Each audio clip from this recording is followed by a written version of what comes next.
Editorial.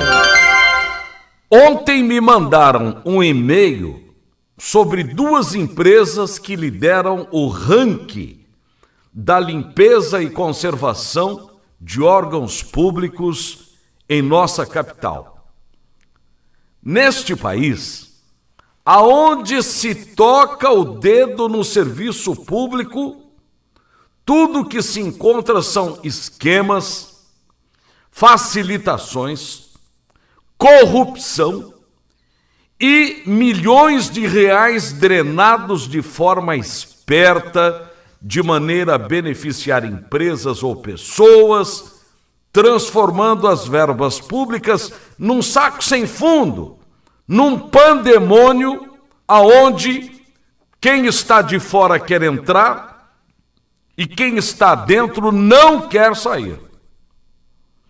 O Brasil virou uma sem-vergonhice que às vezes desanima o bom empresário. Aquele inocente que acredita que as coisas podem ser feitas de forma séria, o que não é verdade.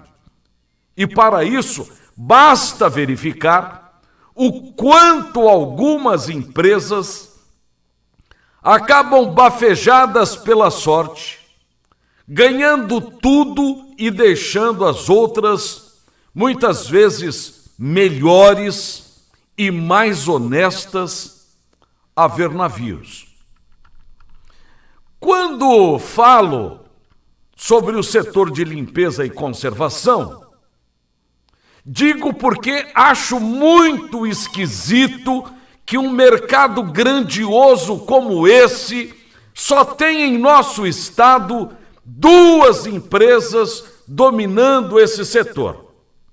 Uma é a Guatós, da dona Thelma, que é vice-presidente do Conselho Regional de Economia de Mato Grosso do Sul, e a outra é a Viga, da dona Márcia, que movimenta mais de 2 milhões de reais por mês num banco desta praça. Essas empresas estão no topo do ranking da limpeza e conservação de órgãos públicos, sem que se justifique a existência de outras concorrentes tão boas quanto elas, mas que não conseguem um mísero contratinho para também prestar os seus serviços. Esse tipo de domínio dessas duas grandes enseja a existência ou a presunção de coisa errada. Mas no Brasil de hoje, qualquer desconfiança pode ser uma realidade, até porque, até hoje, ninguém se dignou a investigar esse nicho de mercado, esse setor, essas empresas. Mas não é difícil fazer isso, bastando analisar as licitações vencidas por essas empresas para atestar se houve ou não direcionamento de forma a favorecê-las. O que me disseram é que as duas não resistem a uma investigação tipo aprofundada. Investigar isso é fácil.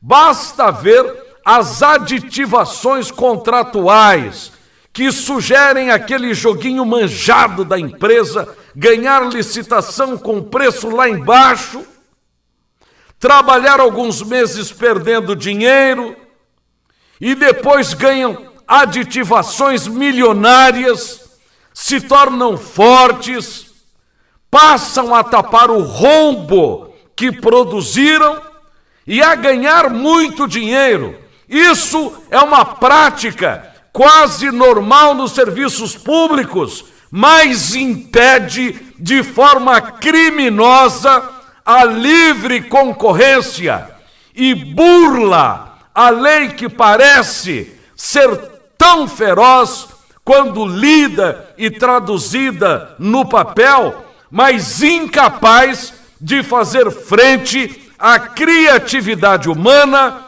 especialmente aquelas que trabalham para fortalecer, estabelecer e perpetuar núcleos políticos acostumados a tirar o máximo de forma esperta e criminosa dos cofres públicos. Quem pode me responder que existe coisa errada para ser investigada? O Ministério Público.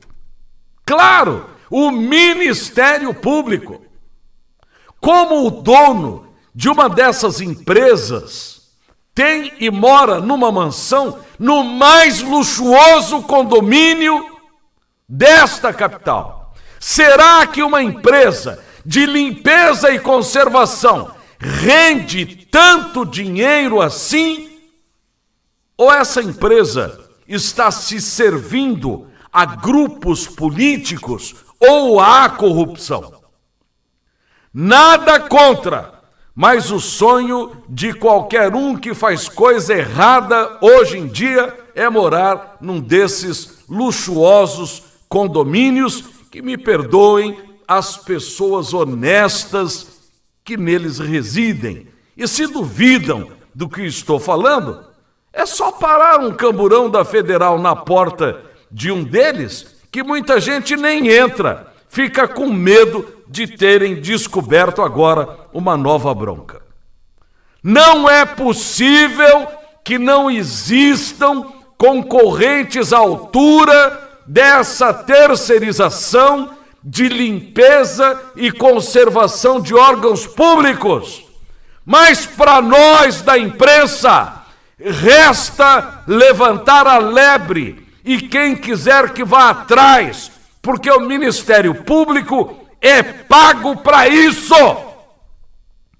Não significa que exista coisa errada, mas há indícios claros que alguma coisa está acontecendo e que não pode ser coisa boa, não pode ser o ideal. Pode ser que exista coisa errada. E como dizia a minha saudosa e inesquecível tia Laura, debaixo desse angu pode ter carne. Bom dia.